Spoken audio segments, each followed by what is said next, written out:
আসসালামু আলাইকুম দর্শক শ্রোতা, এদিকে এনসিপির গাড়িতে হামলা। জুলাই পথযাত্রা অংশ নেওয়া জাতীয় নাগরিক পার্টি এনসিপি গাড়ি বহরে হামলার অভিযোগ উঠেছে। এবার দুপুরে ঠাকুরগাঁও সদর উপজেলায় কর্মসূচি শেষ করে পীরগঞ্জে যাওয়ার পথে টাঙ্গর ব্রিজ এলাকায় এই ঘটনাটি ঘটে। ঘটনা সূত্রে জানা যায়, ঠাকুরগাঁও ৮ গ্যালারি মসজিদে নামাজ শেষে পীরগঞ্জের উদ্দেশ্যে রওনা হয় এনসিবির গাড়ি বহন।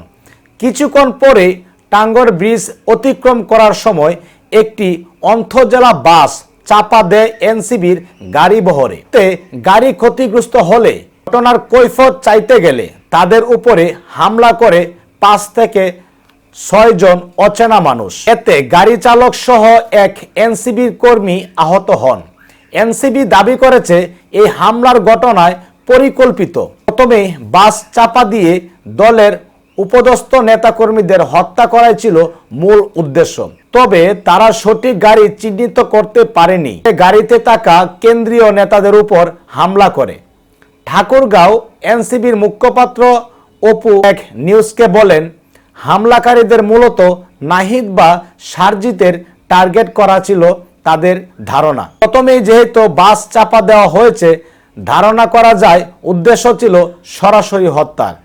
এই সঠিক তদন্ত দাবি করছি আমরা। এনসিবি নেতা কর্মীরা গাড়ি থামিয়ে ঠাকুরগাঁও সদর থানার ভারপ্রাপ্ত কর্মকর্তা ওসি সারোয়ার হোসেন বলেন, এই বিষয়টি জানা মাত্রই ঘটনাস্থল পরিদর্শন করেছি।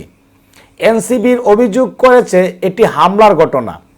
প্রাথমিকভাবে একজন হামলাকারীর ভিডিও তারা দেখিয়েছে।